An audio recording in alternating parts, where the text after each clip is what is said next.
zino nga zivaayo ababaka ne beegaana and it comes out later nga actually ensimbi bazifunye.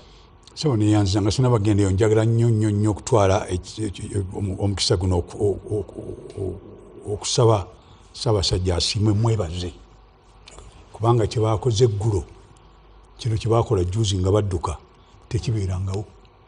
Ate ekirala njagala Buganda tugitwale nti erina ebintu by'ezzenga ekola ebizinga ezibba eggwanga lino.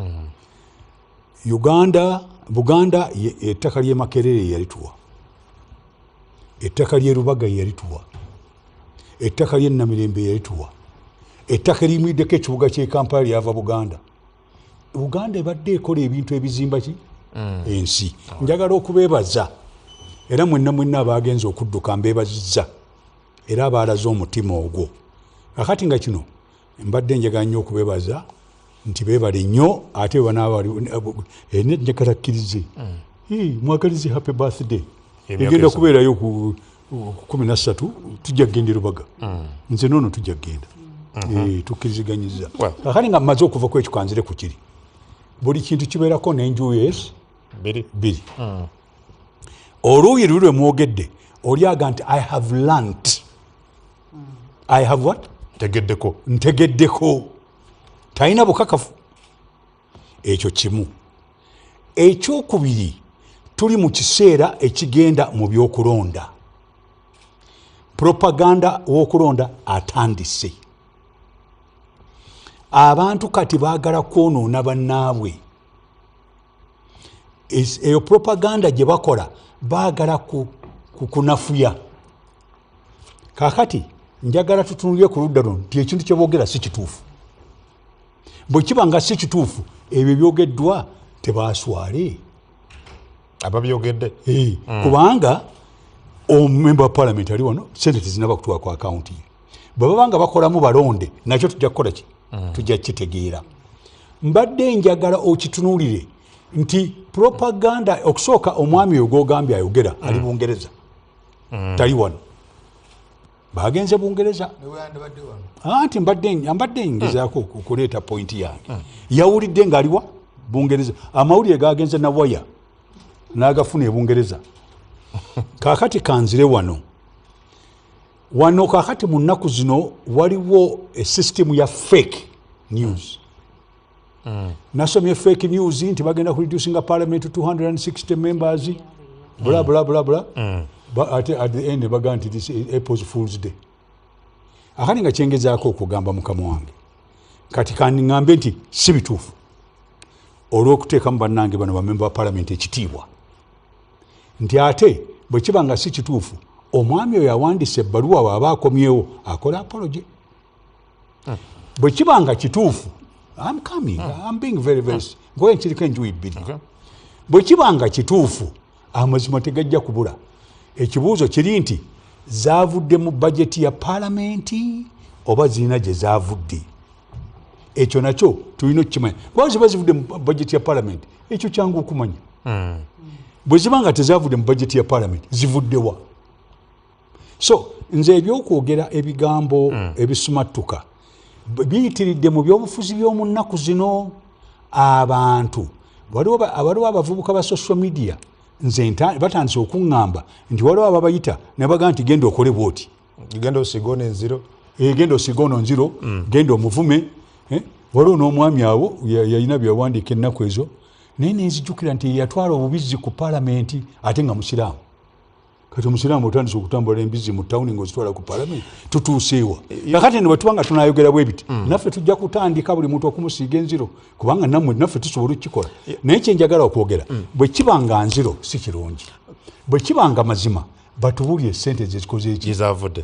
You see ekyewuunyisa mu nsonga eno Captain nti mu bo bennyini ababaka ba palamenti ng'oggyeko Joel Ssennyonyi n'abamu ku bo bavuddeyo kakasa ensonga eno kugeza twogeddeko ne mbaka wa parliament owa Makindye East Derek Nyeko erendaga nti bannaffe abamu bafunye. Kati kankubuuze enjawulo ya Ssennyonyi ne Nyeko eri luddawo. Omubaka bali ku peegi y'emu. Oleesa abantu abali ku peegi y'emu abaagala omuzannyo ogwo. Nze njagala bambuulire tuleme kugamba bafunye sente zivuddewa kubanga ono yita n'abazifuna baani awe balonzeemu abazifunye tulina okukakasa tufune amazima bino byokugamba ebyo abo boyogedde I'm sorry with a lot of respect tufuneyo amazima okuva awalala naye wano wenjogerera si bituufu songa eyo for the sake of members of parliament tujja kugikomyawo oba oliawo honorable Kasolo naye bw'anaabazza ajja kwongera okutuwa ebisingakaawo given nti minister ali ku luuyi olw'obadoketa eyo. Well, Captain Babu, njagala otutandise buterevu ensonga enkulu gye tulina olunaku olwaleero.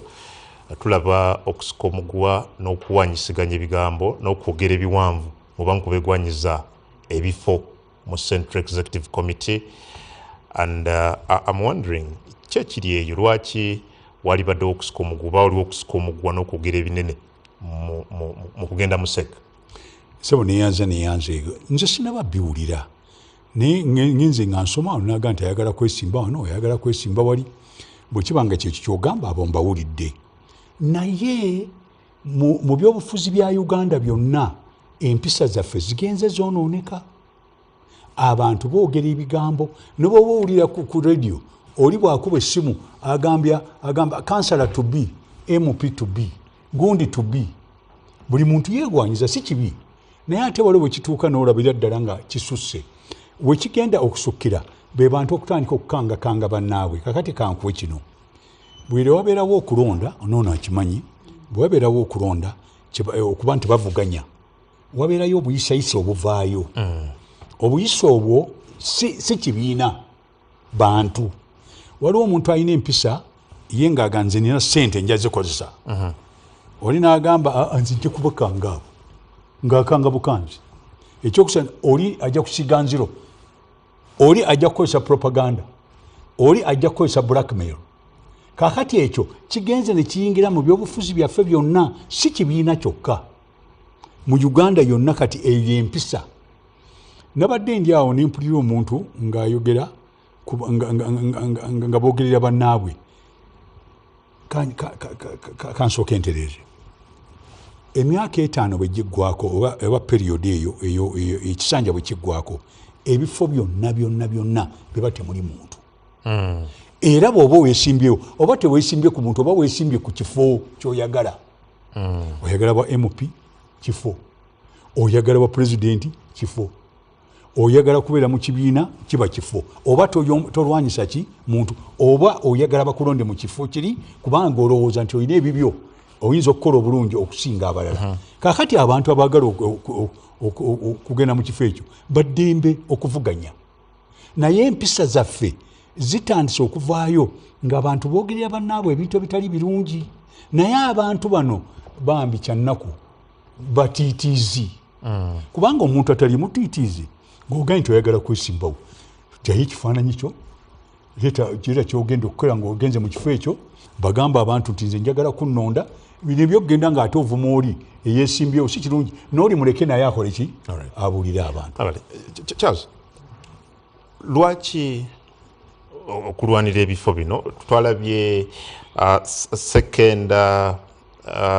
second national vice chairperson omukyala Rebecca alitwala Kadaga yabadde ku mukutu ogw'omu Busoga eyo n'akukkulumira abamu ku bannakibiina baga nti bali mu kumulwana baloluso n'agamu ku maloboozi amalala gavuddeyo nnyo kati why this fight? Kakati ekisooka bano boyogerako aba SEC Central Executive Committee ya NRA Political Wing erondebwa abalonde so it's like an electoral college, national conference. Yes, the National Delegates Conference ye balonda kati teriiwo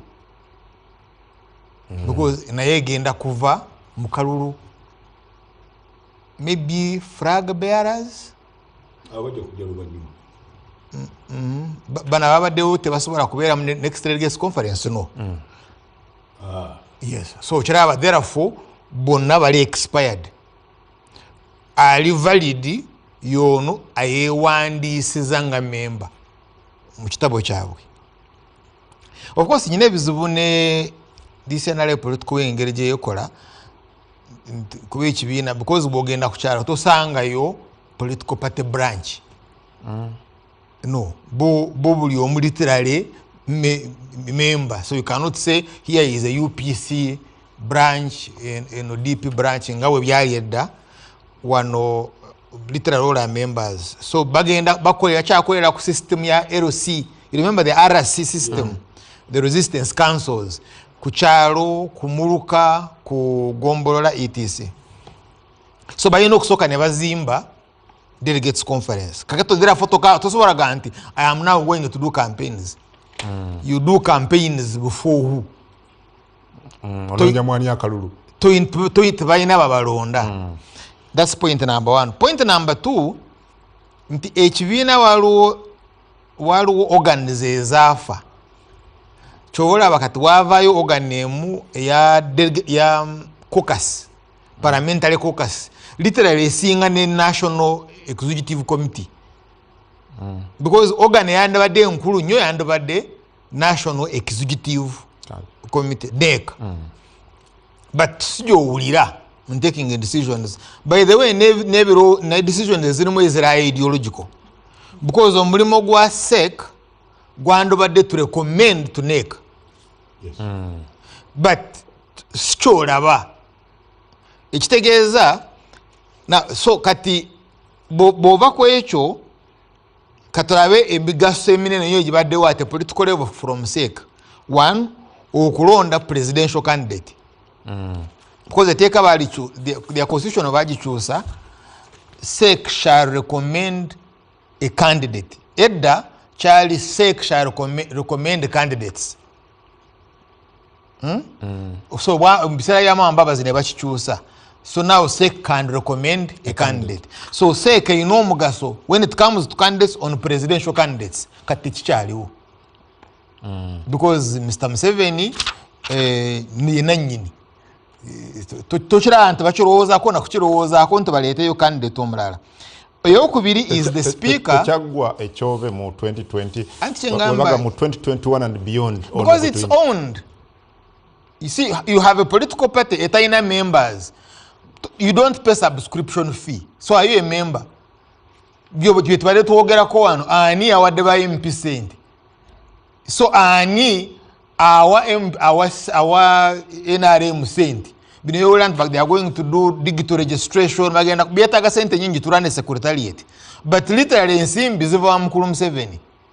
Maybe from the consolidated funds zino zowulira nti katabagenda kusomesa aba mu justice how to use condoms. I don't know at what level the nature. So that you see how they have started fundraising. But I say core fundraising mu projects wezcho. So the second tier is the speaker and deputy speaker. So mukyala Anita Mungu bwawangula obwa MP. Neta Shobya ne bawangula obwa MP according to their tradition and culture. Abo bagenda kubeera candidates already because bakanya osavinga terms 2. Sewe kiri. So kata awo SEC tekyalinawo maanyi. Kikibadde strategic. Ekirala is Yara. Kunonya kulonda candidates ba Yara. I think which is also done. Then committees of parliament, chairpersons of committees of parliament is it strategic. Kakati nawo mukulu Museveni the last one yababa ipassinga.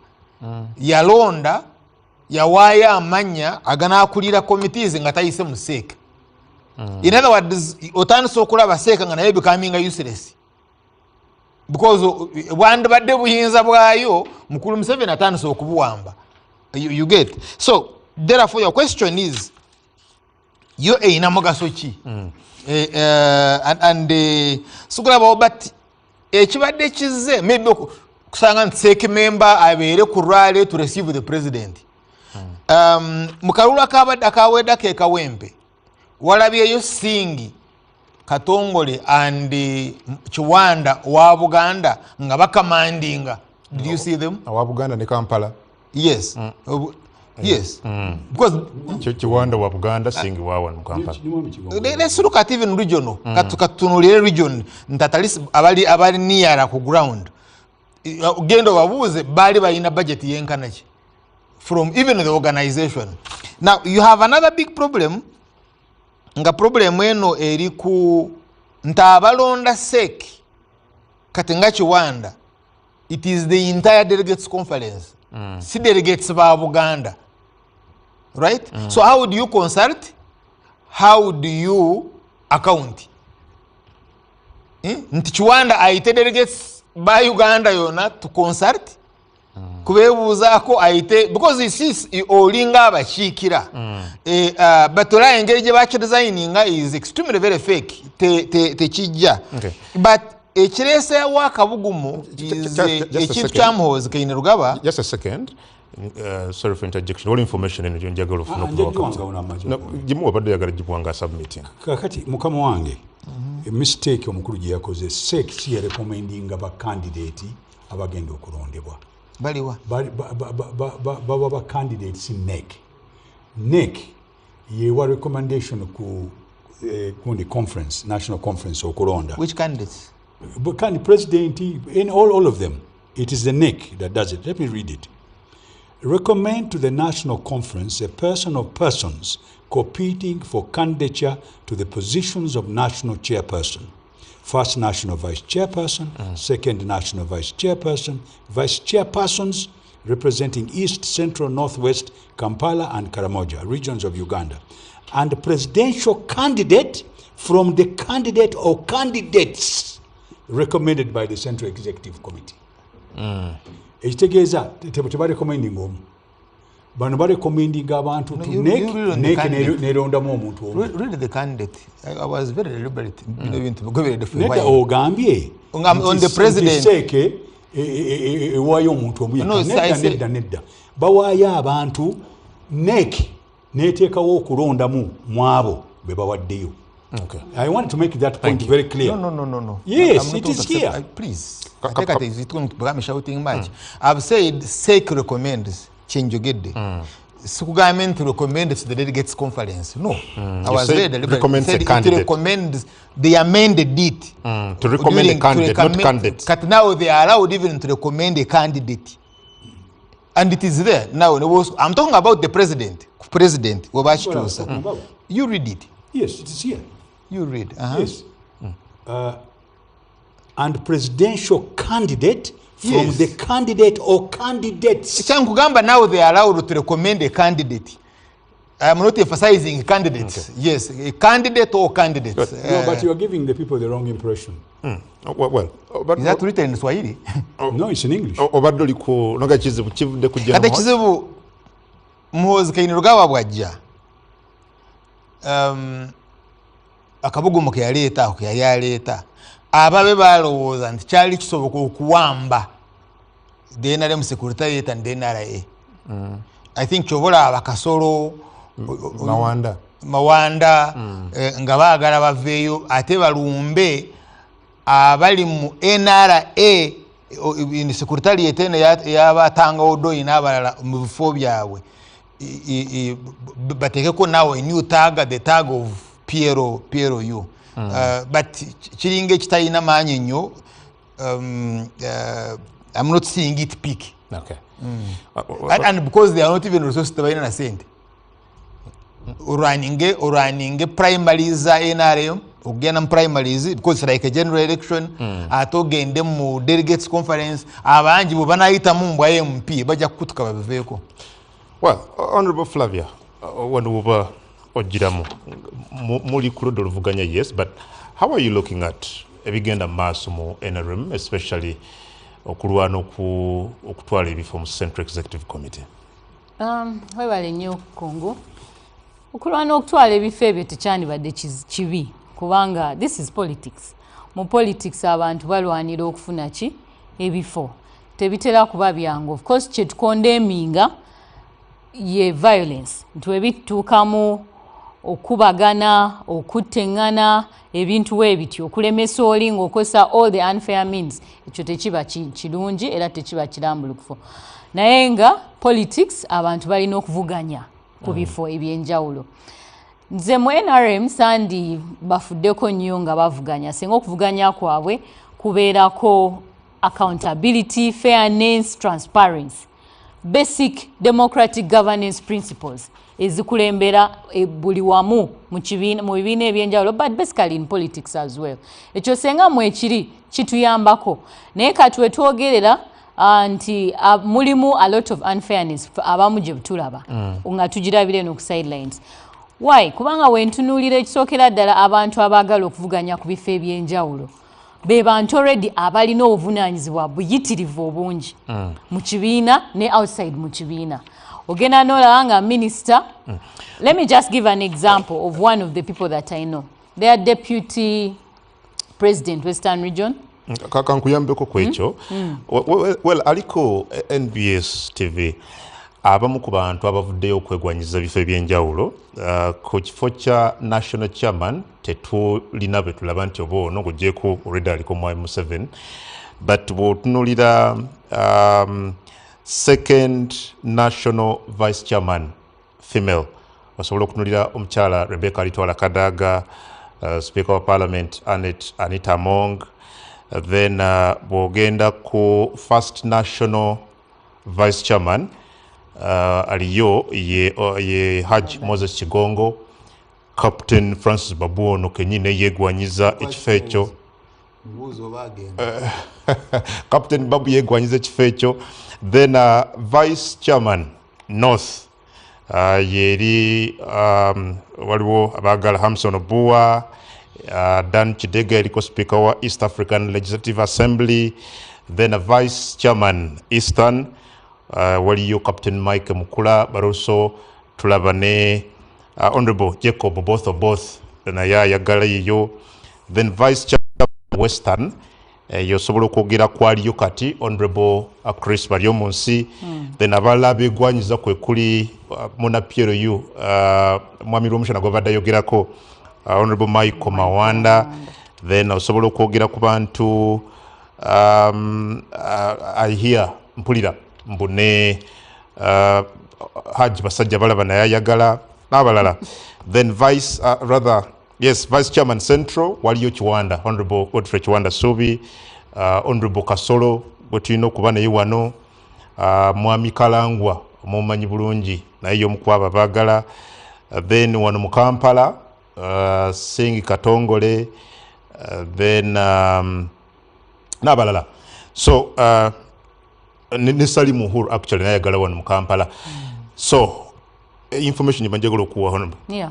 Webale information eyo era n'abatuuliza n'abatulaba kirungi nti bagiwulidde, kubanga kyembadde njogerako mpeeredde example ti nga kati Honorable Baryomunsi, who is a minister, ye minister, ye deputy president wa Western Region, he's a member of parliament, ate oteekeko n'okwagala okusigaza ekifo kino. Kankubulire office zino ezimu naddala nga yo a full minister, ng'oli minister mu cabinet, already oli mukulembeze mu ggwanga, ebintu ebyo bijja with a lot of responsibilities.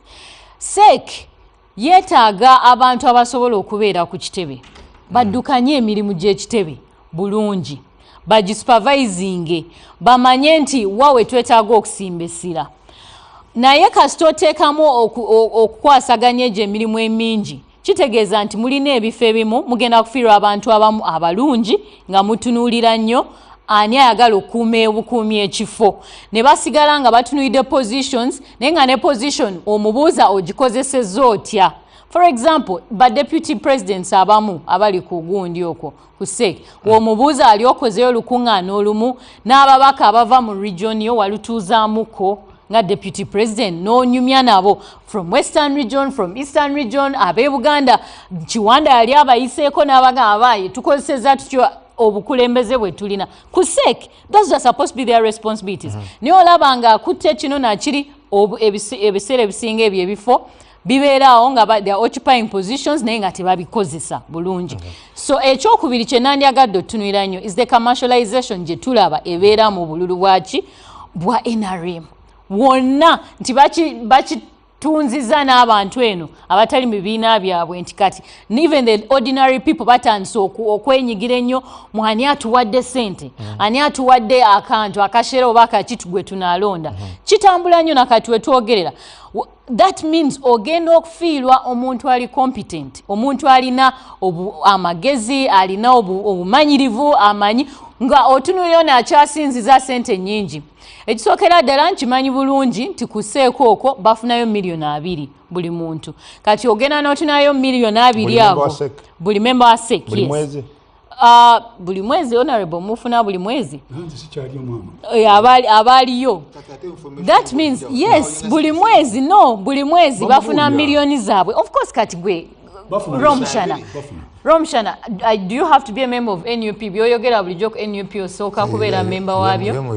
Tolaba. Kati that means that information ng'oli mukulembeze ekusanga wonna wooli. And that's what I was disagreeing with you wagambye nti Ssenyonyi wagambye nti Ssenyonyi ebyo tetumuwuliza saagala nakuddeeyo kati.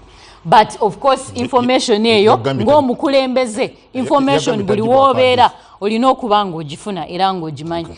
So okulanga ezo ssente bazongerako era ne bakozesa na nnyingi nnyo okwekuumira mu bifo ebyo okulanga tetufuna bantu. We need some fresh faces mu NRM. Well, NRM they bragged they are a mass party. Bangi nnyo abali eyo baleke abakulembeze abalala bajje batambuze ekibiina kyabwe. Osanga banafuna ne perspectives empya ezigenda obbayamba. So unfairness gy'ogerako eri waawo.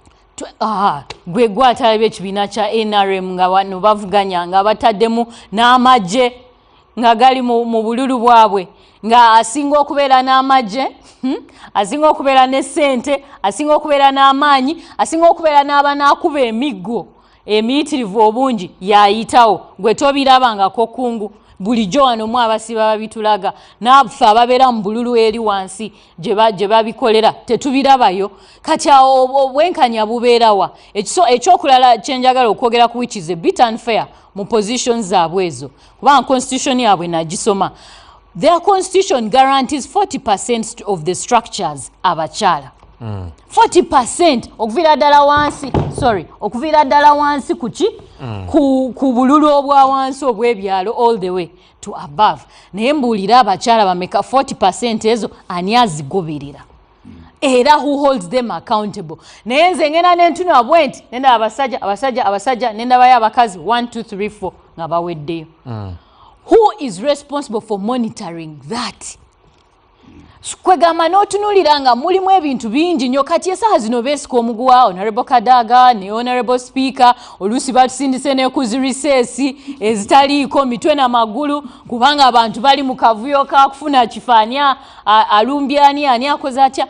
Yes, ebyo nanga weebiri because that would be fair competition in a political party. Naye babikolera mu systems ki with which intentions? Nze awe mbadde njagalira ogamba nti beetaaga okubeerayo ne policy ya separation of powers. Eziri very clear nti w'obeera minister ku sector tukwagalako. If you're a member of parliament you can only hold one other position but not more than. Let them have party ekole ebintu byayo yali party y'abajjajja baffe party y'abakadde baffe bakole ekituufu ekiriyo ekibaweesa ekitiibwa ng'ekibiina kyabwe. Okay, good. Captain Olagenti wano ebifo byonna ababyegwanyiza weebali ekifo kya national chairman kyo tekivuganyizibwako. Mukomanyi mbadde njala tutandike bwetu. Aliwo nsoko omuddemu. Ne bannaffe aba NBS abatadde ekyo tetuvuganya bantu tuvuganya genda mu kifo abantu ffenna abaagala tubeera ba members togamba nti nvuganya obwono bayinza okubanga bali batano. Kyenjagala okwogera kyekyo ndeka tukitereeze bwe tuba twesimbyewo ng'ebifo byonna tebiriimu bantu ffenna tuba tuvuganya genda ku kifo kiri si muntu. Ekyo mbadde njaga mulaba mwagala kuteekawo bantu basike muguwa nedda bukasita emyaka 5 oba ekisanja kiggwako ebifo byonna temubeeramu bantu era constitution ya NRM ekugamba nti abantu baddembe okwesimbawo abalina ebisaanyizo era seeke era ng'omukulu bwagambye ewanneeke abantu abeesimbyewo ne bagamba nti bano bebeesimbyewo ku kino oluvannyuma ne bagenda eri electoral college conference neeronda akati mbadde njagala tutereeze ekintu ekyo ate si muntu omu gwe barekomendinga bonna bayinza okugamba omuntu nti ono tajja kusaana olw'ebintu ebimu ebiba bivuddeyo naye nga tebasobola kugaana bantu beesimbyewo kubeera kugenda kwesimbawo mu national conference mbayinza tukijjewo waliwo abaagala nnyo ekintu kino solo candidate abantu bakyogera nnyo solo candidate pulezidenti baali bamwesimbyeko n'atuula n'abo bamwesimbyeko ne bamuviiramu njaga tutereeze ekintu kino olwo n'alyoka abeera unopposed tuli ffenna ssebo naye unopposed does not mean solo candidate it means nti bali bamwesimbyeko bakkiriza nti bo tebajja kugenda mu maaso nakwesimbawo waliwo abaami abamwesimbako last time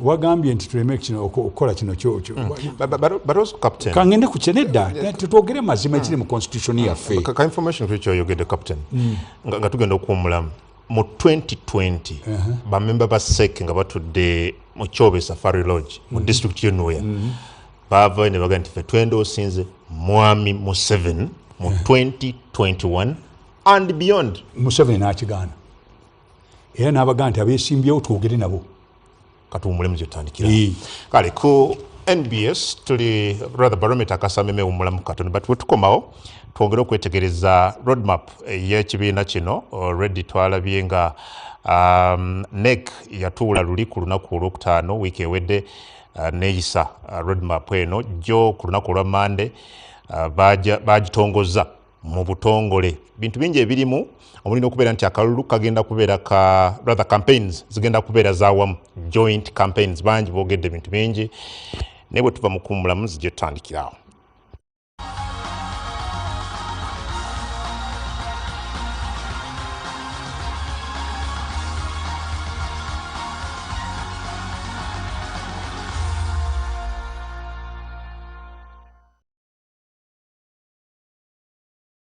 If whiskey could talk, Johnny Walker Black Label would sing.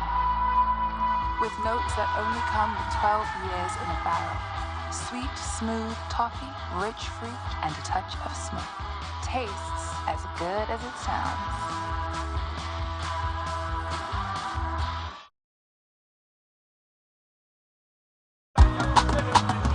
You used to tell me that I don't make you happy.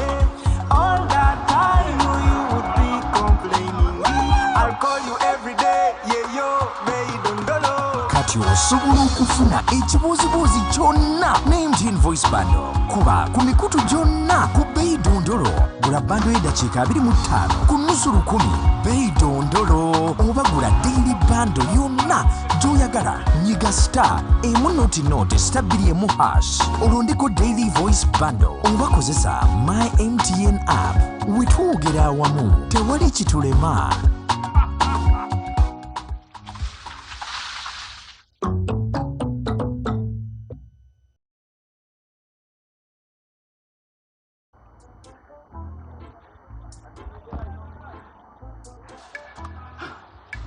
Please take us to Nairobi, please. Sorry, but the Nairobi line is the better day. What?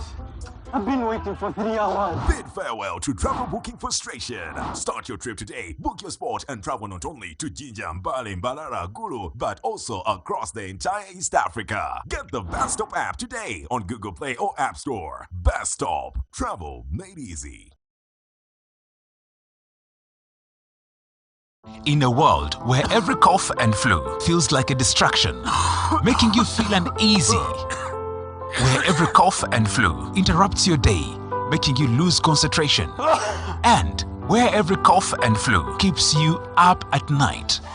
Introducing Genacough DS Herbal Syrup, used to treat cough, flu, sore throat, allergy, and asthmatic coughs instantly. Genacough DS Herbal Syrup is made from our local herbs approved by National Drug Authority and is ideal for both children and adults.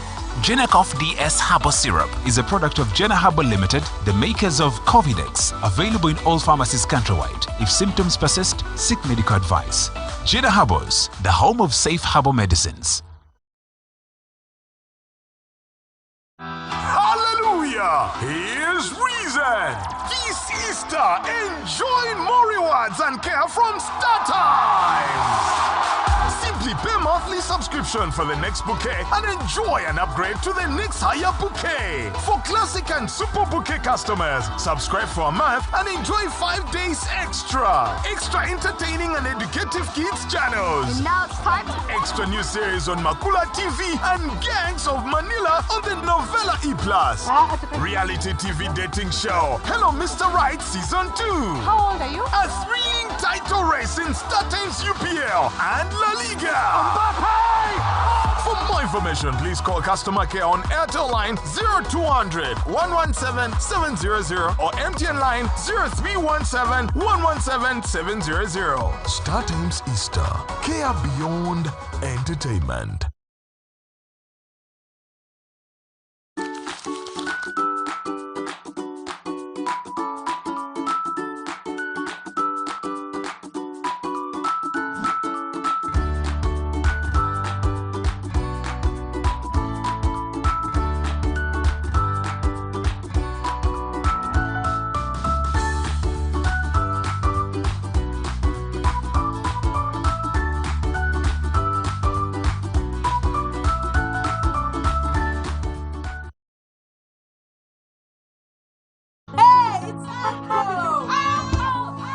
Yes!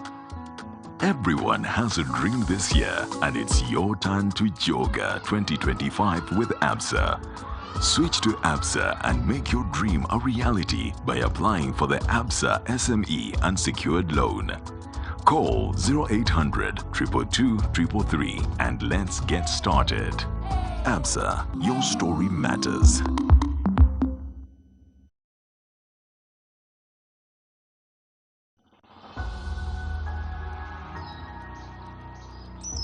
This is nature. This is timeless. This is more than a destination, but a reinvention that will open your mind. The promise of spaces as extensive as your imagination. Filled with surprises, each moment transforms as often as you do, and a room to breathe. This is not a business as usual, but a new way to inspire, connect, and yes, build ideas. We are on a journey to make your gateway unforgettable. The perfect blend of leisure and adventures. Because it is not all about your destination to Kalangala Island, but where you stay matters.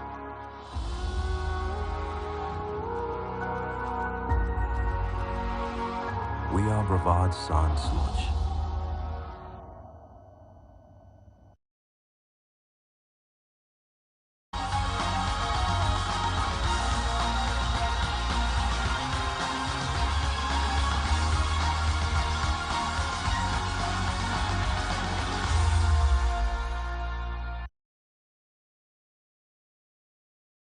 Alright, Barometer Akaasa Meeme kyagenda maaso nange Adam Kungu #NBS Barometer ko X ateekayo kyobuuza kyoteesa tujja kuyita mu bumu ku bubaka bwamwe mutadde eyo naye nga twayise Honorable Minister Kasolo era natukakasa nti agenda kubeerawo. Honorable Haruna Kasolo natugamba ajja era ali mu kkubo naye tannatuuka ffe tukyamusuubira oba oli ajja kubeera nga atwegattako atunulira ebigenda mu maaso mu kibiina kya NRM.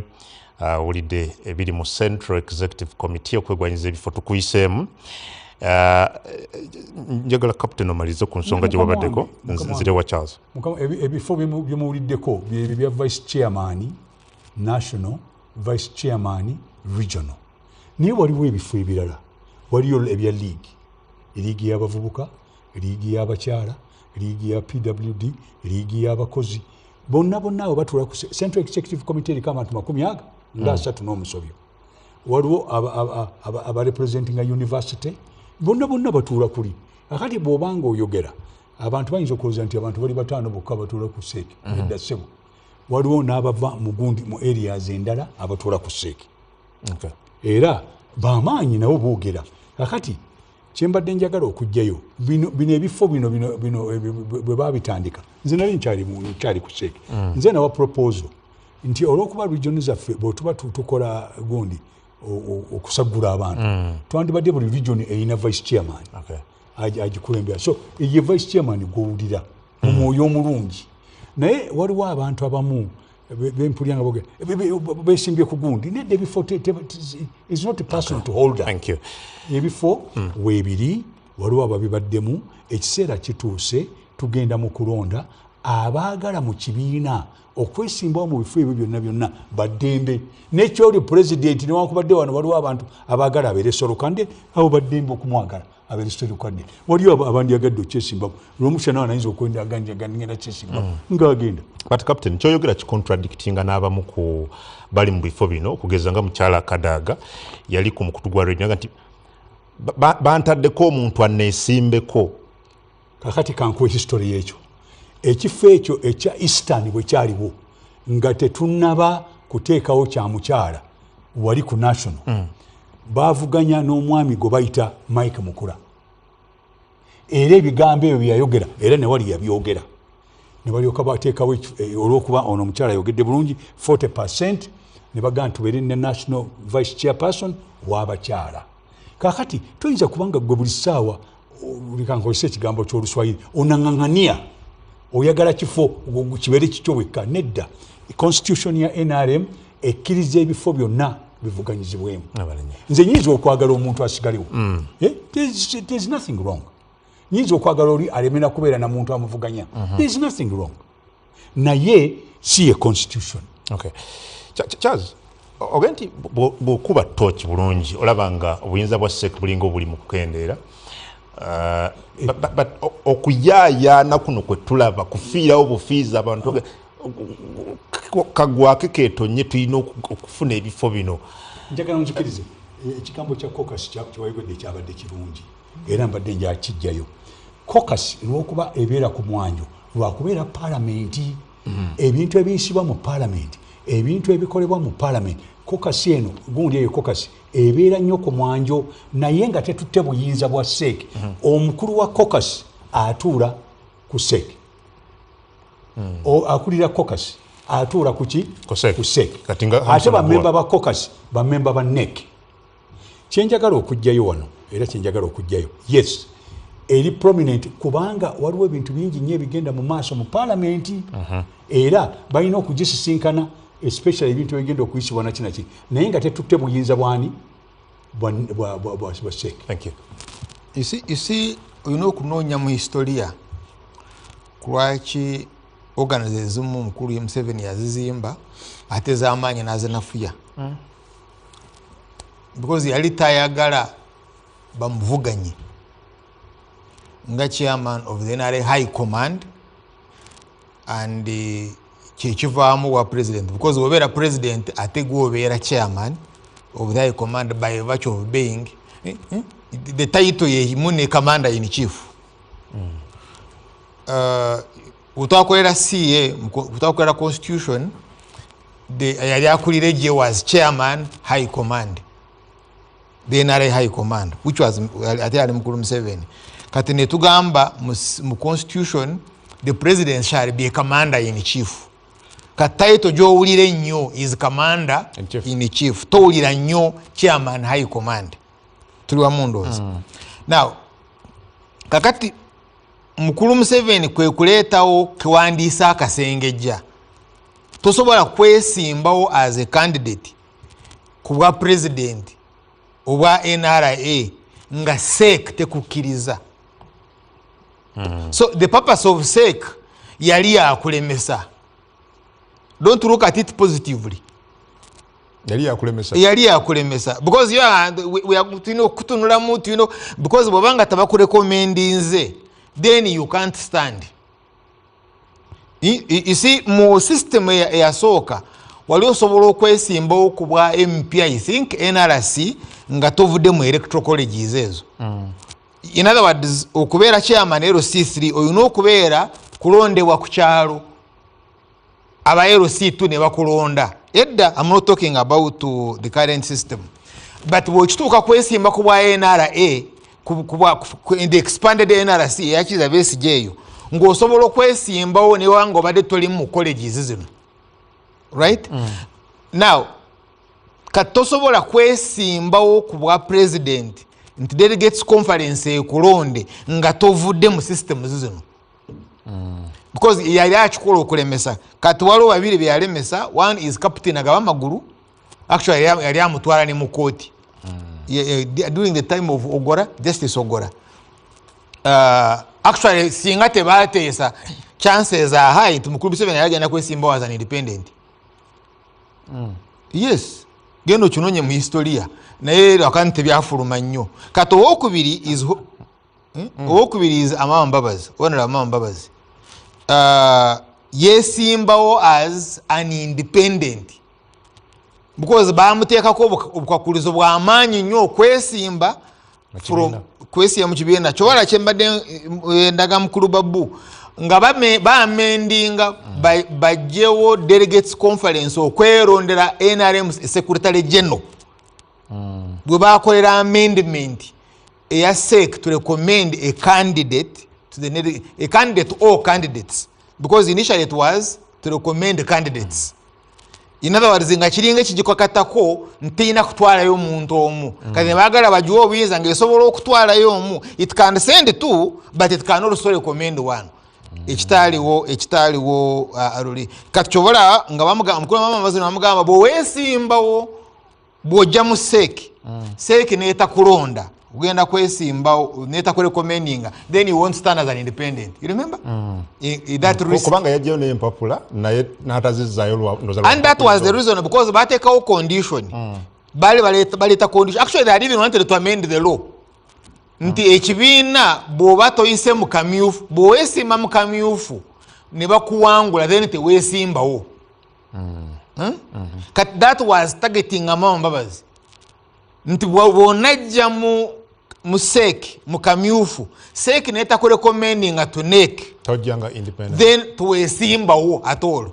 Kati to avoid that risk najja directors as independent. Now you can't have a mass party joyita nti is a mass party nga member tawaayo fees then candidates nobateekawo ensimbi nyingi bwe zityo. You get nomination fees? Yes, nomination fees because you see it is very prohibitive. Katono nnyo for the benefit of our viewers abatulaba nomination fees for example mu exercise egenda let's go for the president bw'otunulira ku president million 2. Very good. Kakati ogambye nti omwana w'emyaka 18 omwana you have amended the law to say initially we had said mu CA nti okwesimbawo ku bwa president olina okuba emyaka 35. You remember? 35 years and above. Kati nga bajjawo age limit ne bakisala emyaka egyo ne bagijjawo ne bagikola 18. If you are a voter then you stand. Kati ogamba omwana w'emyaka 18 nga tanaba kwesimbawo just to express interest oba mu recommendings or not aleeteyo million 2. Ukanayo bifuuse nga bya bail bino byolaba that we are giving you bail but you must deposit 20 million shillings cash. In other words, kati ate ompadde bail kati bwe zinnema. You see, you are giving me a condition eya sente bweganda. Do I stay there when you have given me bail? Kakati bw'oba ogamba nti okkiriza buli omu ajja participating million 2 zaaki z'otansaba to become a member. Because the party you don't pay you don't pay any money to become a member. So ye confusion eriwo that balwana nnyo bacontrolling ekibiina. Mr. Babu, let's speak the truth. Luli wayagala okwesimba ku mukulu Haji Kigongo. But you didn't. First national vice chairman. Yeah, you didn't. Yes, there is that history. Wayagala kwesimbawo and it could not happen. Nekati ne wayagala kwesimbawo there will be frauds. Kampala ejja kufraudinga. So what happened ku mulundi ogwo Captain Babu? Anti huyu Kampala ejja kufraudinga. Kikochola kivundemu n'entalo.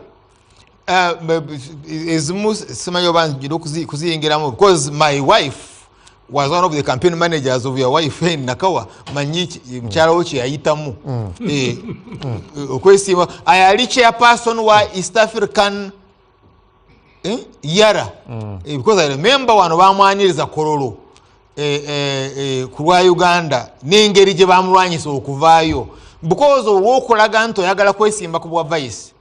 And there are many bali bagala kumwesimbawo ne babajjayo. They withdrew them. They somehow you have to get out. Chovola mukulu kigongo tewali ali amwesimbyewo. So you have those two positions. Kakati ndowooza ne mukyala Kadaga agamba kyekisooka tebakwesimbako.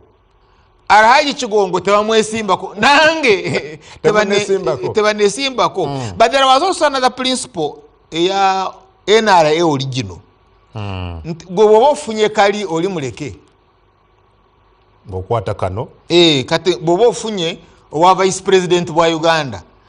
Ate ng'omulala agenda kwesimbawo seke ma regional what. Kali kaleke beera wali.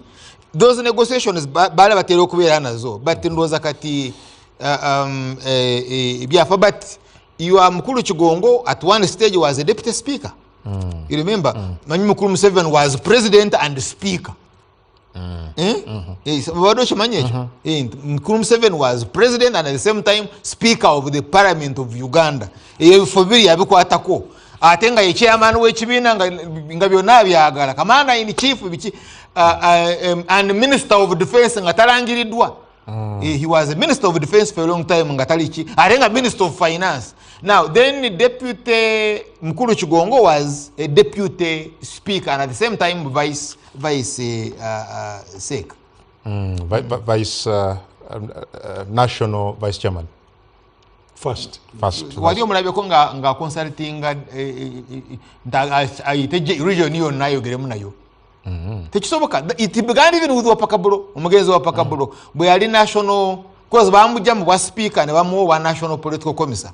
Bwe yagala okugenda okulambula districts abayite mu district bamugamba mulimu gwa headquarter. Ebyokulambula ebyo PDA byani bya Mukulu Museveni. So Mukulu Kigongo cannot hold the rally. Chovola omwana bwe yesimbyewo bakubya abantu baduke muwala we. Well, Honorable Karole, Rumshano Mulide, njagala tulireko, for example, tugendeko fees no zakonyeko, nomination fees. Nina wano lukalala lwakakiiko. Yes. Yes. But nulira national chairman obukadde abiri. First national vice chairman obukadde 10. Togera ku nomination fees. Then second national vice chairperson obukadde 10. Then national vice chairpersons bali betwogeddeko omukaaga owa Eastern, Northern, Western, Central, Karamoja, Kampala obukadde 5. Then league chairpersons national kakadde kalamba n'abalala. What do you make of these fees? Kiddayo ku kiri kyobadde oyogera nti waliwo unfairness obutali bwenkanya. Kituufu, in fact webala okutuwa statistics eyo kubanga ejiddeyo ddala ensonga yange nabadde njogera ku highly commercialized politics ali mu kibiina kubanga and the unfairness kubanga we ntunuulira emiwendo egyo gy'otusomedde nga ntunuulira omwana mu Buganda wano bagamba nti omulembe kati gwa bavubuka. Omuvubuka yagala okwesimba kw'ebyo ebifo. Obukadde 5, obukadde 2, obukadde kuba zonna bukadde ze twogereramu. Omwana agenda kujja sente ezo okwagala okwesimbawo n'okuvuganya atandikirawa ey'ensonga emu. Ekyokubiri nti bagenda kukozesa sente ezo zonna ate nga tumanyi nti bagenda n'okugulira delegates abagenda okubeerawo okulonda. Wanjukira bintu bya mpankuwe mu kibiina kino ffenna kye tumanyi obulungi. Na hakati oli agenda kujayo za nomination ate ateekeko n'ez'okugulirira. Kitegeeza nti era bigenda kusigalamu abo abalina ssente, abalina obuyinza, abalina amaanyi. Oba n'abo abafaanana ng'abo be bagenda osobola okuvuganya. Kati wentunira ekifo kya speaker kyayagala okuvuganyamu ne former speaker Kadaga. Second national vice chairman. Kati ekyo kya bukadde bumeka? Bukadde 10.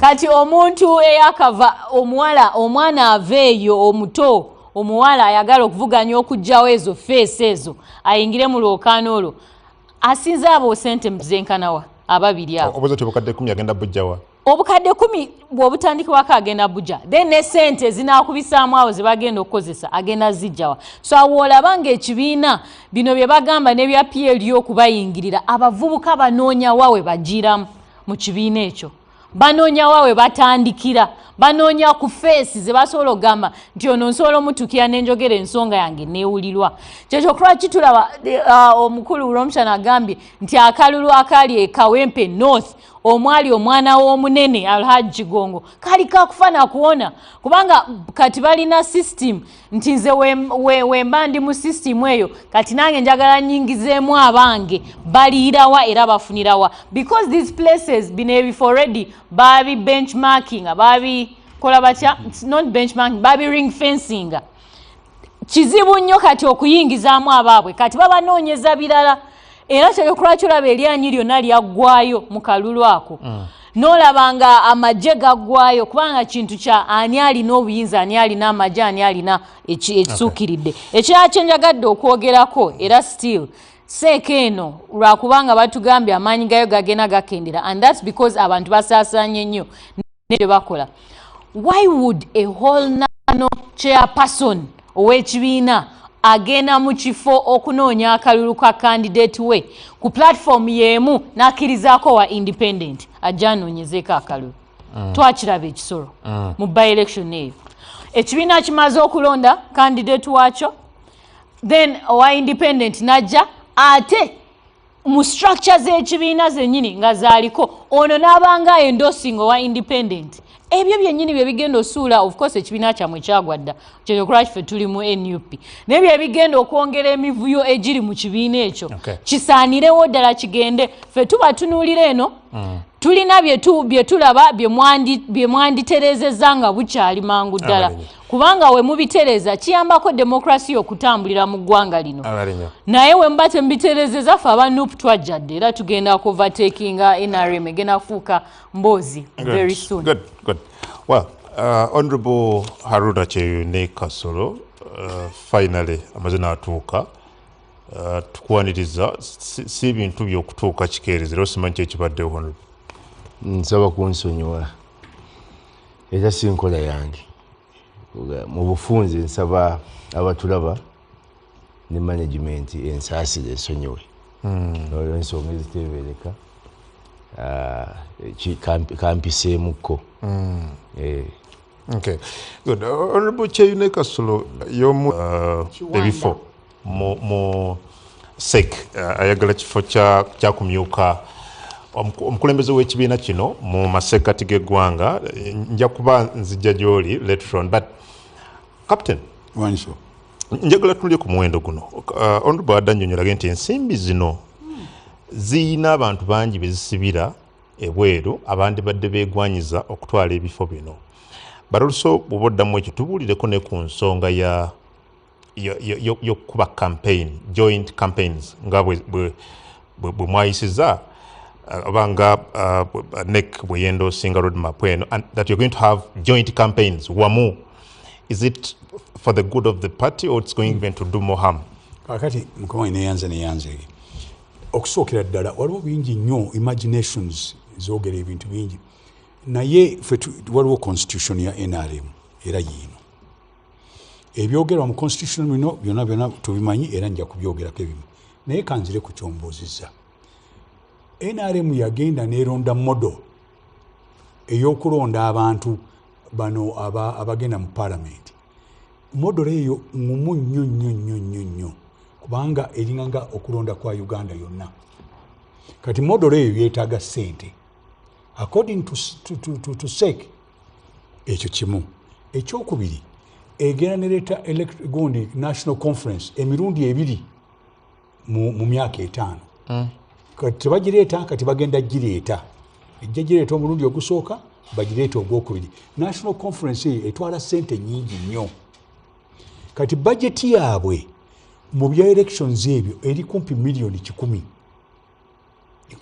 ku lulyo lwasembayo billion it's a big amount billion I think kakati zino ssente zino z'ogamba ezo zebakola tebazikola kulemesa bantu bazikola nti bano bamemba abaagala okwesimbawo bakole contribution eri okulondesa okwo kugenda okubeerawo wabeerewo tugambe contribution mu Luganda kyandibadde kabeeko nekibawaayo okuba nti bakendeeza ku bulumi pate ekyegenda okubeera nakyo. Pate efuna sente mu ngeri nyingi naye sente tezimala era abamu ku ffe twali tuga nti ennonda eno bagikyuse kubanga ngumu nnyo kati nekiroka kindeeta ku kyobadde oyogera. Candidates meeting baali bagikozeeko mu Uganda wano nga tugenda mu CA yakola bulungi nnyo nekendeeza sente ez'abantu. Kakati abantu mu kifo ky'okgenda omu nga bakola campaign bayita abantu b'ekitundu we bagenda okubeera nga bafuna obululu bwabwe bano abakulu ne bajja ne boogera lwaki bandyagadde okugenda mu bifo ebyo. So eyo ensonga emu ku ezo ze bawa naye ng'ensonga eno ey'essente contribution eri egundi ennene nnyo budget ennene nnyo gye balina okugikendeezaako naye baŋŋambye nti sente zaava omwo zaali 7.5 billion zokka era nakibuuziza mwami Tangodoyi n'akiŋŋamba. Kakati nga ŋŋenda ku kirala mukama wange waliwo ebintu bibiri ekibiina is an association abantu abalimu buli muntu alina endowooza ye mulimu abantu abaagala okuzannya obuzannyo era nabo kugambye wano akasooka waliwo abaagala okukozesa ssente naye oga nti waliwo abalala abakangakanga naye oga nti waliwo abalala abasiiga bannaabwe enziro naye oga nti waliwo abalala abatambulira ku propaganda naye singa tugendera ku mazima NRM ng'oggyemu abo abalina obuyisayisa obwo bwenjogera obubi NRM kibiina ng'ekibiina ekirala bwe sikkiriziganya na mwannyinaze ono NRM ekyaliwo muyinza okuba nga mulimu ebisobo siyinza kugamba tebasobya ebisobya tuyinza obikola naye ebintu ebimu ebikolebwa si bya kibiina by'abantu abamu obukundi obumu obukola ebintu ebyo naye ng'ekibiina kirina amateeka agagifuga. Era kamalize nekino ekyomukyalo ono kyabadde agamba ekyabakyala 40% okuba nti baweebwa ebifo egundi eyo egamba muno nti bweba tebakituukiriza balina okuwa ensonga lwaki tebakituukiriza era ne mugamba okuggyako ebifo bino ebyaba vice chairman ebitaano omukaaga okuggyako ebyo ebisinga ebirala byonna abakyala baparticipatinga. Waliwo ekyazzeewo captain maybe ng'ompa omuzindaalo ki kyatuukawo mu bwali oyagala okuvuganya the other time omanyi ononsonyiwa nze bwe njogera ne president first national vice chairman nze bwe mala okwogera n'omuntu nga president abantu abakulu ngaabyo siyinza kujja ku national gundi ne mbabuulira bye twateesa. President yakulagira ovemu teyandagira twateesa ayogera bulungi nandaga buli kintu nenzikiriza nze nenvaamu naye bye twayogera ojja so wavaamu kyeyagalirenga nakkiriza walina abawagizi nkubuulire teri muntu asobola kunsindika mu nsi eno nga nayagadde ekintu nekyoyo omukulu nsobola okyesimbako ekya president echairman era nze omu ku abo mu party nali ngamba chairman abeere muntu mulala ne presidential candidate abeere ki muntu mulala. I still have my views. Thank you. But kuno naye nga pate yaffe nungi okujjako abantu abo balinamu obuntuntu obusolosolo njakumaliza nekino SEC is supposed to vetting oli bajja nga candidate bavetinga ne bamunoonyerezaako wenjagala opime pate yaffe erina okutuwa candidate omulungi bwe banoonyereza ku muntu oyo nga juzi bamusanga n'ebisawo by'essente obanga musajja talina gundi era nga bamurecommendinga. So they are supposed to vet candidates even abayala baba vetinga. They vet. Okay, good. Luli president yakuyita ne muteesa brother ne mwogerezeganya no kuno bwana akuyita because era oyagala ekifo kino. Nze nesimbyewo ku kifo kaakati ayagala okumpita wa ddembe ate ayagala okumpita naye wa ddembe. Honorable Kasoro, ngenda kwesimbawo era njagala kusaba abali mugundi bampaka Honorable Kasoro, naawe wegwanyiza ekifo ekyokumyuka ssentebe w'ekibiina kino. Why is it appearing like a do or die kufana kuona abantu bonna abegwanyiza ekifo tulinga kufana kuona lwaki bwe kityo. Okusooka abantu abana beetondedde naye omulamwa guno mukulu nnyo era mulungi. Ekibiina ky'NRM kibiina kigazi era kirina abantu bangi era kirina experience era ebibiina bino ebirala ebize by'ebyobufuzi nsobola okugamba nti kumpi NRM yebitonzeewo yebizadde. Bano bonna bantu baffe, abantu bonna bolaba mu NUP bantu baali baffe ne batwawukanako ne bagenda nabo ne bakolayo embeera yaabwe entonotono mpolampola. Kakati yes kituufu neesimbyewo okumyuka ssentebe w'NRM wano mu Central, nkiikidde Central era bannakibiina bajja kunkuba mu ttooki bakebere obusobozi bwange balabe ddala oba nina gyesobola okutwala ekibiina kyaffe mu maaso nga nsinzira wano mu masekkati ga Uganda. Weegwanyiza? Neegwanyiza. Tonaba kwesimba okuba nomination tezina? Neegwanyiza. So NRM byo byonna byempulidde mwogera bataddewo nomination fees bataddewo ki. Yes, kubanga NRM kibiina ekirina abantu abangi era ekirina abantu abasobola okwesimbawo ku bifo byonna. Ekyo tetulina crisis. Kakati oteekeddwa okuteekawo akasengejja kubanga bw'ogamba nti buli azze ogenda kufuna abeesimbyewo emiliyoni kumpi ennamba. So wateekeddwa okubeerawo akasengejja akatonotono. Ate n'ekirala nti mukozesa ssente ng'akasengejja? Akasengejja akatonotono nga bw'oyogera nti twesimbye tusabye emirimu ne wateekeddwa okubeera aptitude tests, wateekeddwa okubeerawo zino na zino okusunsulamu kubanga ekifo kiri kimu oba bibiri naye abeesimbyewo baki. Era oyinza n'okwongezaayo ku bubonero ogamba zibadde ensamu ne kati paasimaaka ntadde ku 80. Kati abatalina ssente nga balina obusobozi temubasibidde bweru? Nedda kakati ebyo byonna bwe tuba tubala obusobozi byonna tubibaliramu kubanga ate tozze mu kibiina kukinyuunyuuta bunyuunyuusi. Bwe tuba tukupimamu obusobozi mwami Gondi tutunuulira ensonga yadisitiiki tutunuulira ensonga nnyingi nnyo nga n'ekyo kyoyogeddemu ekiri ekyensimbi. Kakati yes NRM party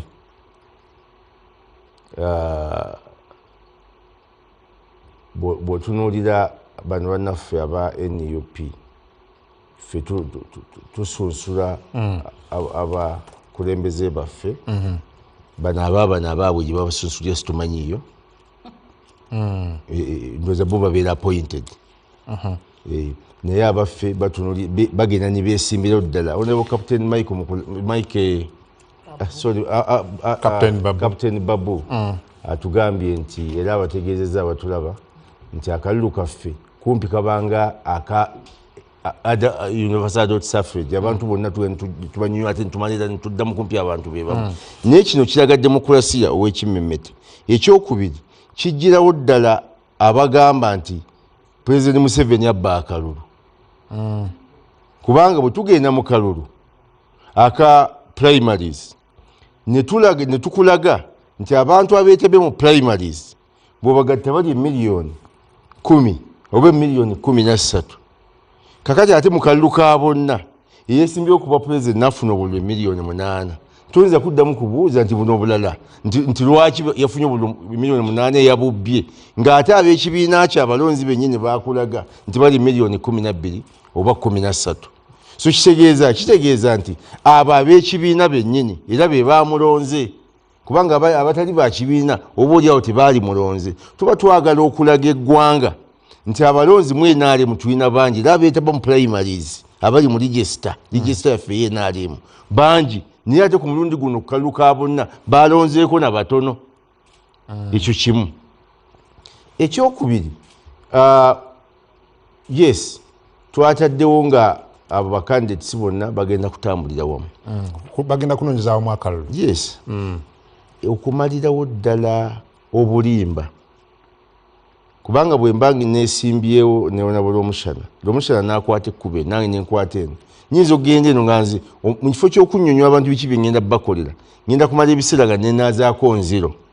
Kyekiseera tugende mu bantu ekisooka bamalira biseera kubanga abantu basobola okubanga nze olwaliro mbadde wano ekyomulala n'abeerawo lyomulala n'abeerawo ne bwe tugenda bumu tugenda kunnyonnyola abantu mu paadish eyo oba mu sabu kawunti eyo ffenna tuveeyo tumale omusana bwanjogerako ekibi nga kyakunsiiga nziro ngenda kinnyonnyolera awo abantu era naye abeere mumativu. Ekyokubiri kijjawo n'okugulirira abalonzi nti bwe tutambula ffenna misana ne tunnyonnyola abantu baffe abantu bagenda kuva nga bakoze choice ate mu lwatu teryakirizibwa kuwaayo sente. So nze ndowooza nti enkola eyo nayo eyongera ddala okunyweza demokulasiya ow'ekimmemmete mu kibiina kyaffe ekya NRM. Kakati ekyaki tulina okutunuulira nti ffe ekibiina kyaffe buli muntu tumukubako akalulu buli ayagala ekifo naye n'ekirala buli muntu ayagala ekifo tumukubako akalulu mu kibiina yes akubwako akalulu. Mwali mukubye akalulu ddi ku national chairman waffe era naye ayita mukasengejja so temukuba ku you see kakati ne bwe tugenda mu vetting ne bwe NRM caucus oba NEC oba ogani yonna ne bwetuula negenda mu vetting akunako kuba kalulu era tuba tumuyisizza. Yes, so muleme kulowooza nti demokulasiya yoyo yekka ow'abantu okugenda ne beesimbawo ne bakuba akalulu mu bokisi oba ki n'okukkaanya obukkaanya nti tusazeewo ffenna by consensus ono gwe tuleese oyo naye demokulasiya nga tukikoleddewo mu kibiina. Ate lwaki obadde okuba ebituli mu bano aba NUP titomanyi abantu be babajja kati ate kati ekyo ekyabo gwe wali okisanzeewa gwe wali okirabyewa wadde mwanyenaze ono abantu beewaabwe abamulonda be bagenda omuwa tiketi ewaabwe nti agenda kubannyonnyola tiketi bano bazinona magere oba wano kamwokya katuwumulemu obalehono tunywa ku mazzi ddakiika emu yokka tujje n'ebirala tovaawo.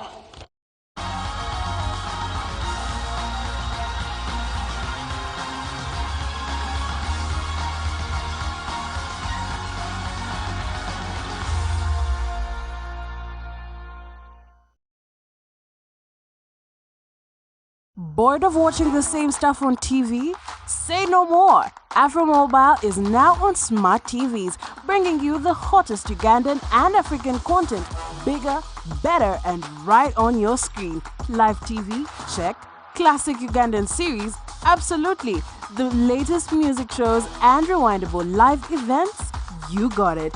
No interruptions, no limits, just non-stop entertainment all in one application. Now streaming on Android TV, Amazon Fire TV, Apple TV, and more. Afromobile is your ultimate home entertainment sidekick. Getting started is a breeze. Just head to the App Store on your smart TV, search Afromobile, download, and start watching. Afromobile, authentic African stories. Kati bw'obeera nga tosobola kuwa maama wange kitiibwa nze oli kimpaddi abaana abo balina ebiseera omukyalo oyo gw'olaba avuma bwe tufunayo omulala wano w'omukaaga era onoofumbibwa bannazaala nkobye mu nnyumba ate pita bw'atanjagala wano oli waddeko okudde ewa kitaawe kuba nze wano wenzise wa kitaawe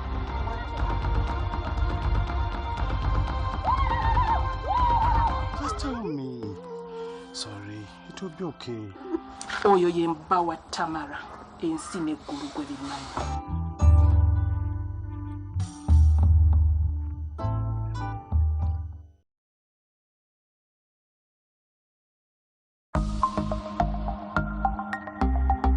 Better steady, be better.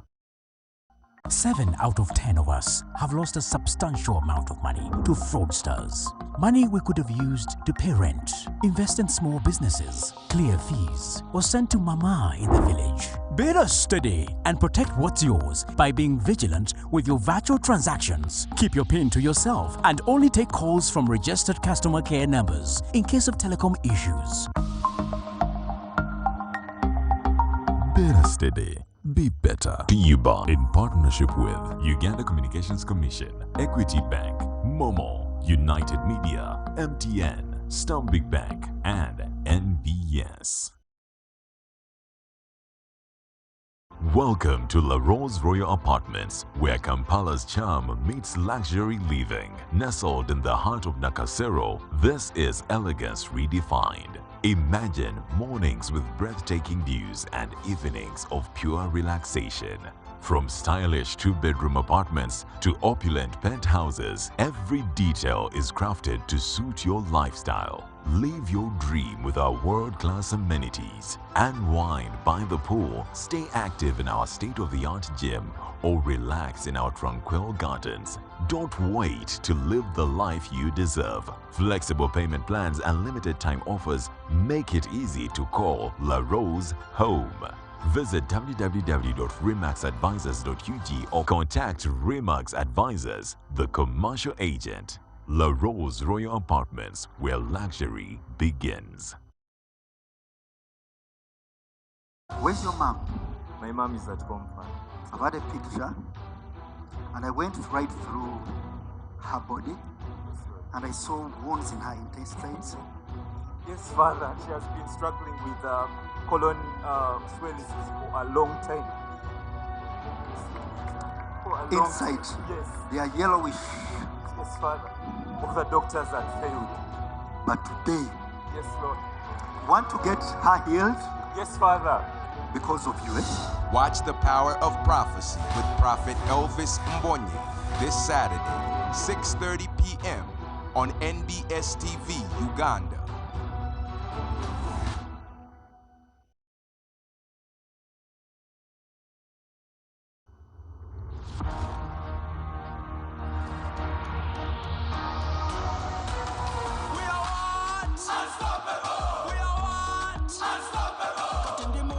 Come on, mo pocket, tambula body street, shoes are my target. We are what? Unstoppable. We are what? Unstoppable. I'm in a plantation, but on a global mission, internet ambition, full condition. We are what? Unstoppable. We are what? Unstoppable. Oro cash is gone, netaga yo karoni, nigga mukafoni, money in the zone. We are what? Unstoppable. We are what? Unstoppable. We are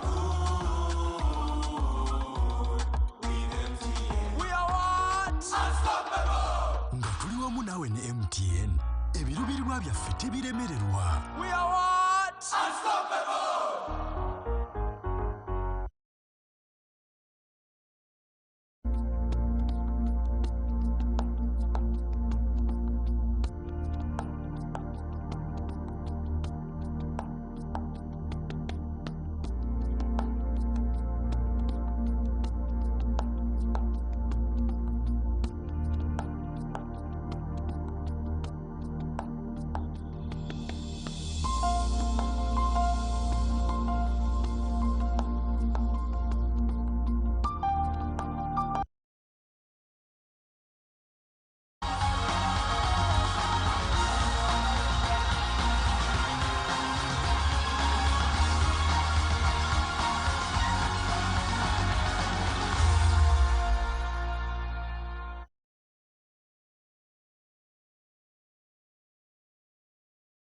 Akaasa Meeme nange Adam Kungu webale nnyo abagoberera emipiira bweru ttiimu ya Arsenal tegeezeddwa nti yakuba ggoolo 3 mpaka eza Champions League ndowooza abagiwagira nammwe ebyo mubigoberera bulungi nnyo naye nga njagala kujjukiza genda ku simu yo obeere installinga app eya Afromobile obeere ng'olaba programu eno n'endala ez'enjawulo ku Next Media n'emikutu emirala egiri munda mu ggwanga baroso ne bweru w'eggwanga gyonna giri eyo ku Afromobile ate ng'osobola okuddamu n'olaba program zonna at your convenience ng'oyita ku mukutu ogwo install app eyo eya Afromobile mu simu yo abasindise ovaka ku X n'ewalala mwebale ndaba wano anagambye bamuyita Michael Bagonza agambye why is Honorable Kasolo so obsessed with NUP? NUP is a very new party on the block, so whether it makes mistakes it is understandable. They keep judging NUP as if it is as old as DP or UPC ye Michael Bagonza.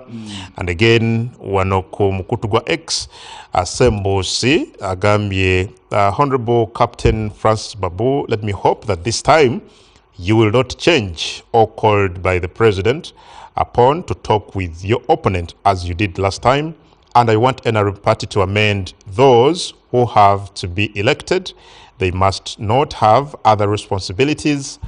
And like me, I am aspiring to contest nayogira wano ekifo kyeyetaaga ali wano gambye agoberera kaloozi tebajja kuyita ku luno.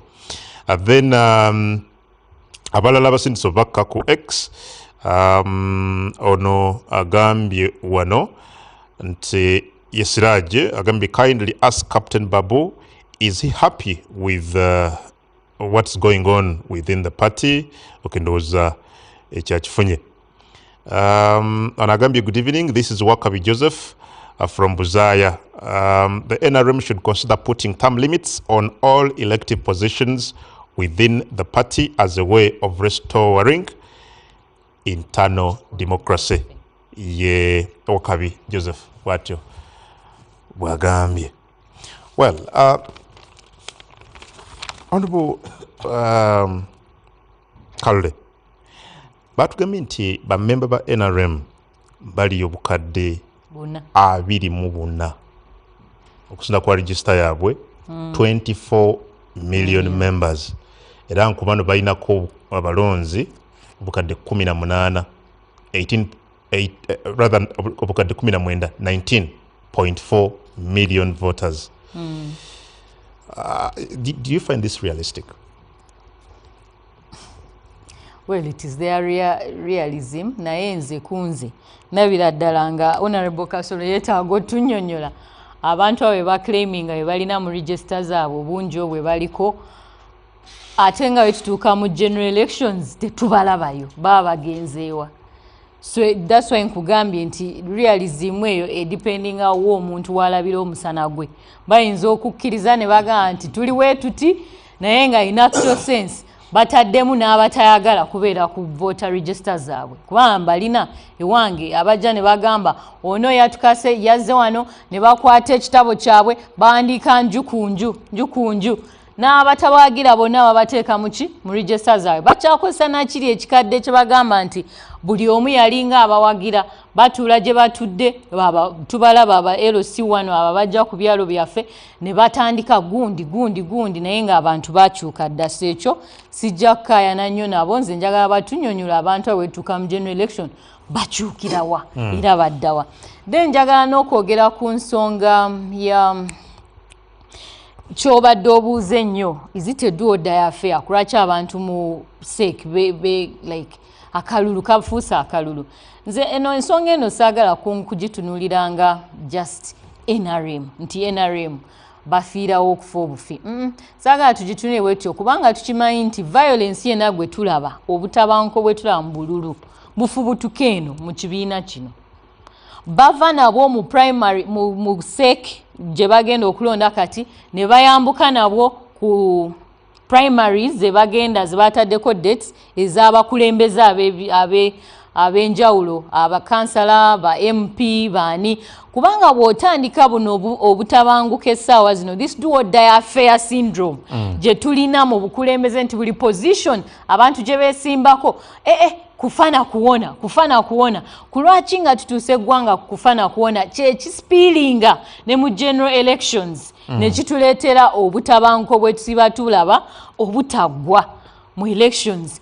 Kitegeeza nti we batabucontrollingira eno ewaabwe ng'eggwanga tugenda kubeera more exposed to violence buli kaseera. Already ababaka baayo bonna bayomba era bacomplaininga betwogera nabo abali mu kibiina kya NRM.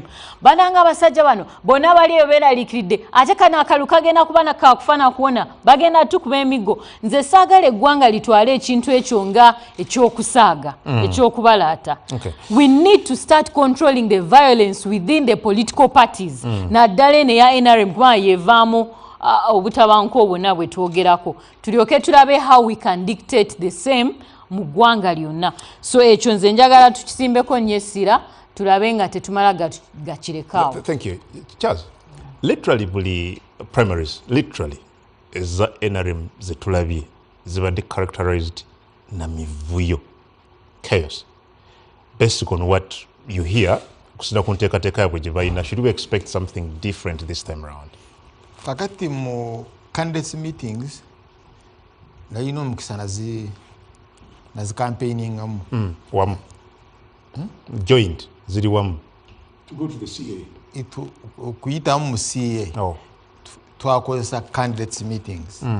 So I addressed the candidates meeting. So nyina experience yayo. Two, ate nenfunako ne opportunity y'obwa parliament, first parliamentary election 1996. Nayo nyina experience yayo. Candidates meetings z'ebiseera ebyo, the interim electoral commission ya mukulu Akabwayi yali nungi. It was a very strong electoral commission. Akabwayi was very good. Yes. Ekyokubiri, ne population was civil. Still is. This is a dead community. I like that. It's a dead community. But that time, nga society ine mpisa. Abantu bagala kulira, you know, twali twakava mu lutalo 1986. Kukwali okulondo kwali universal direct suffrage because okwasoka kwali kwa RCs. So abantu nga bawulira bagala okuwulira ne candidates were also disciplined. NRA yali ine mpisa. But this time round you have a problem because electoral commission ya Tanga Odoi is not an independent electoral commission. Tanga Odoi taina babe ku district.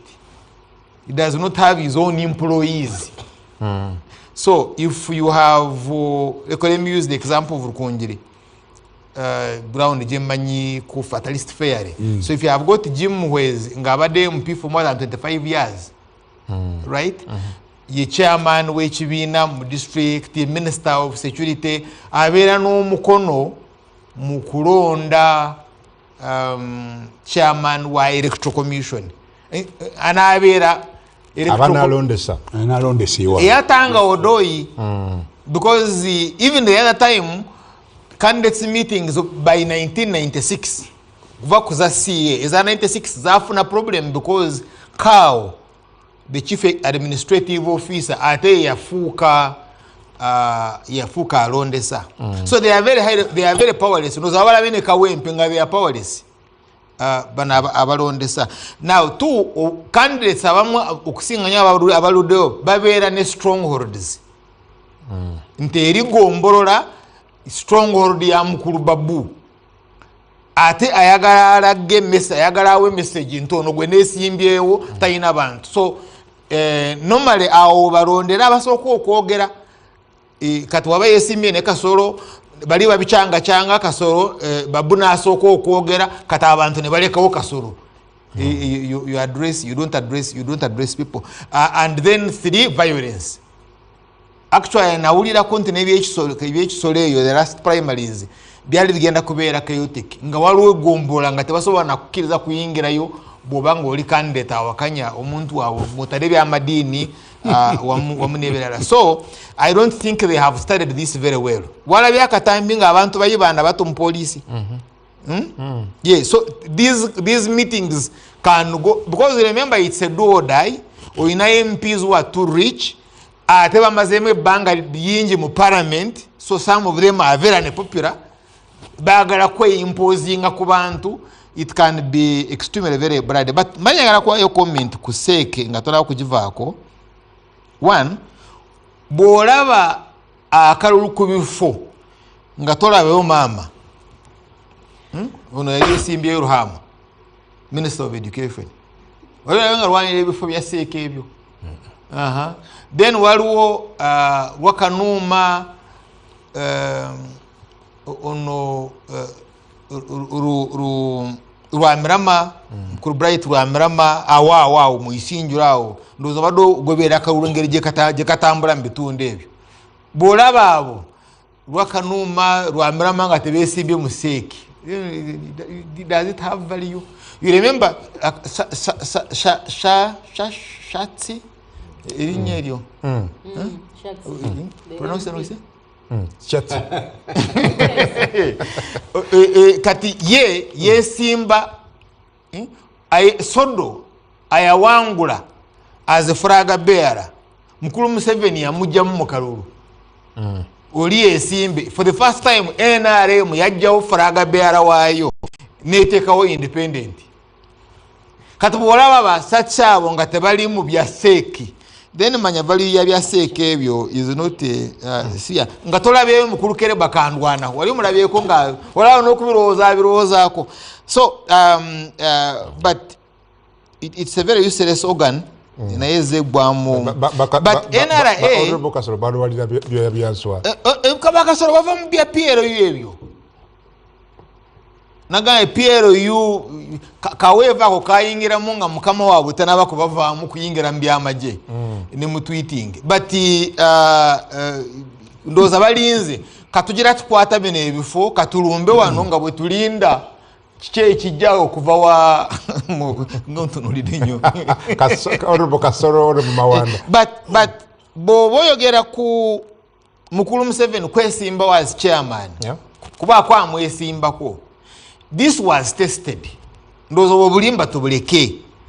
You see, you don't lose anything. Bobanga towanye mukulu Museveni as a Democrat. He has never been a Democrat. He's not a Democrat. There is no guerrilla who is a Democrat. So mukulu Museveni, mukulu Mbabazi bwayagala okumwesimba, you remember was a prime minister. Bamugoba n'okumugoba ne bateekawo mukulu Rugunda. You remember that time?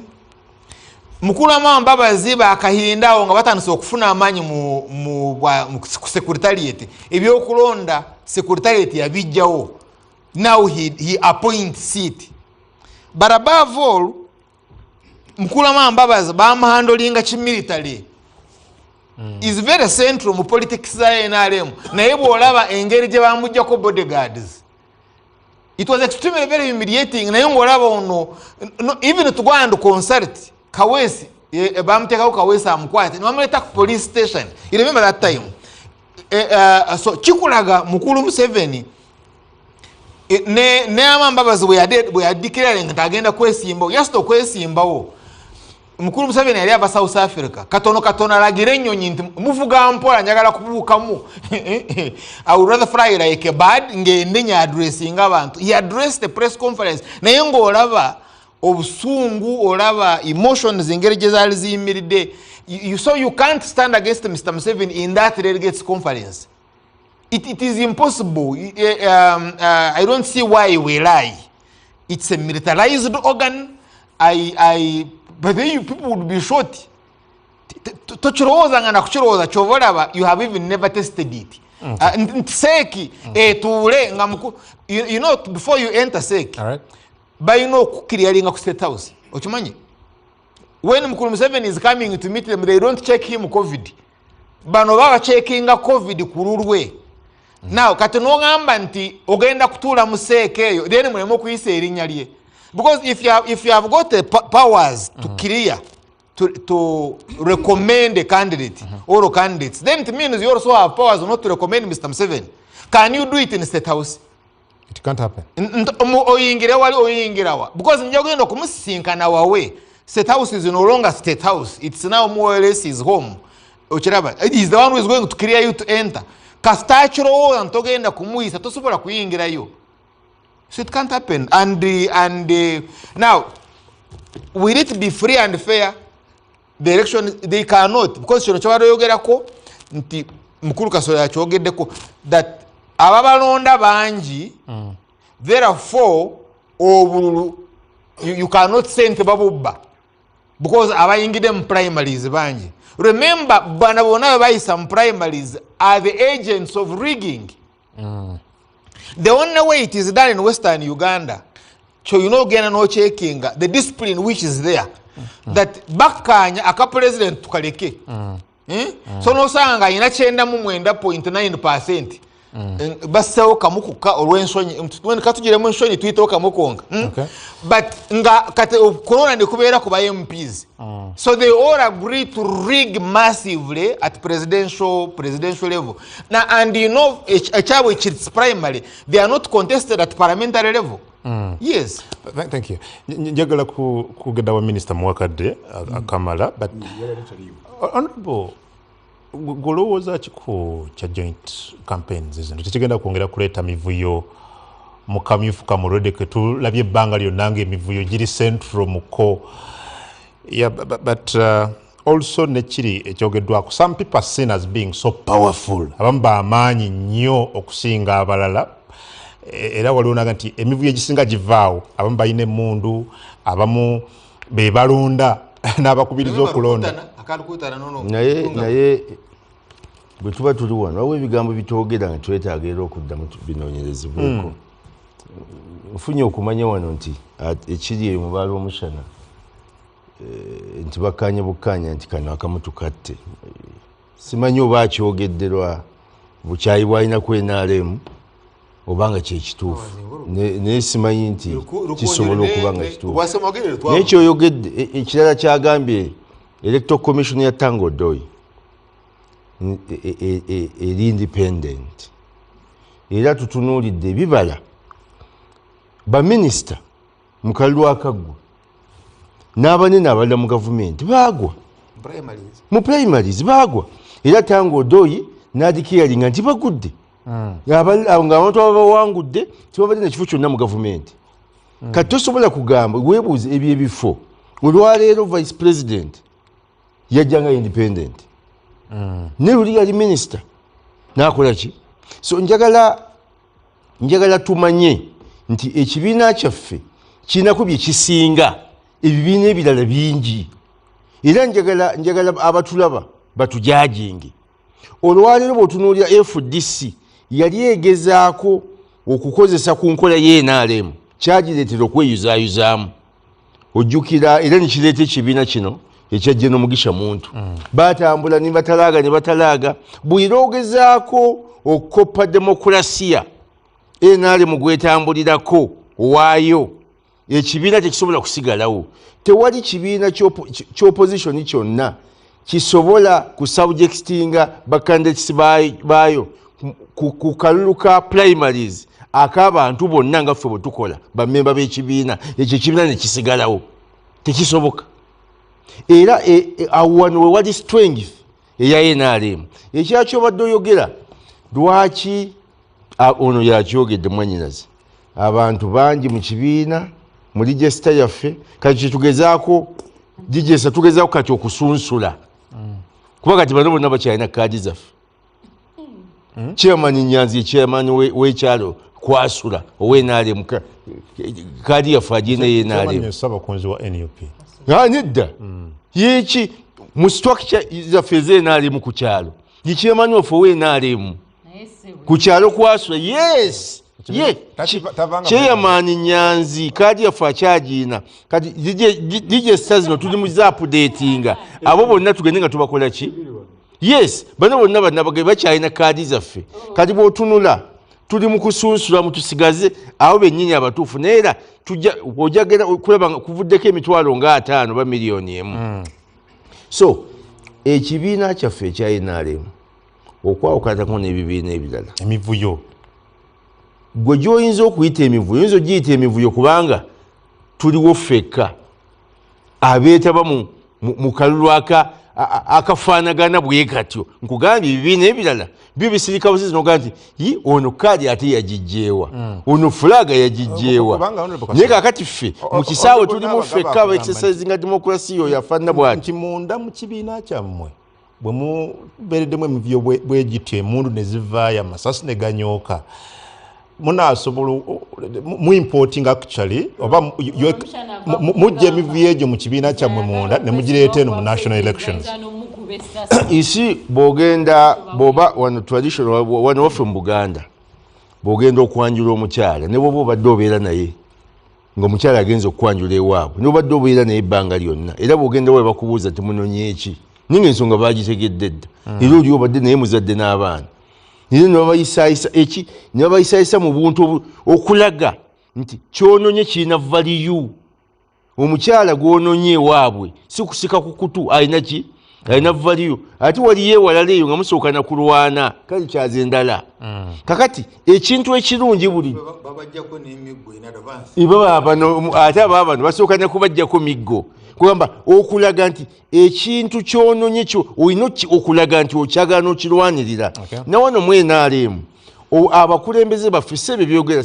nti amasasi naki olina okulaga nonyonnyola abantu ensonga nga kyoyagala okitegeeza si kwejjako kubanga okukulembera ekibiina ky'NRM kitegeeza nti oba weetabye mu bakulembeze abakulembera eggwanga lino era abagenda okubeererawo ddala nga bakulembere kubanga ekibiina kyaffe kyekikyaliwo era kyekiriwo kyekivaamu kyekisero ekirimu abakulembeze ab'ensa era abangi ddala mu ggwanga kyova olaba nti wabula ogamba mu kibiina kyaffe n'ogamba nti naye ono bw'ava mu kibiina ekibiina kisigalawo egamba nti kabeekuba amasasi kabeekuba emiggo kabakozesa sente zonna kubanga baagala kulaga eryanyi eriri muli n'okulwaki abantu baagala ekibiina justification eyo gyawadde ey'olugero lwavogero lw'okukima omukazi olina okulwana era balina okukola omanyi ogera n'oyogera ebigambo wano ng'olowooza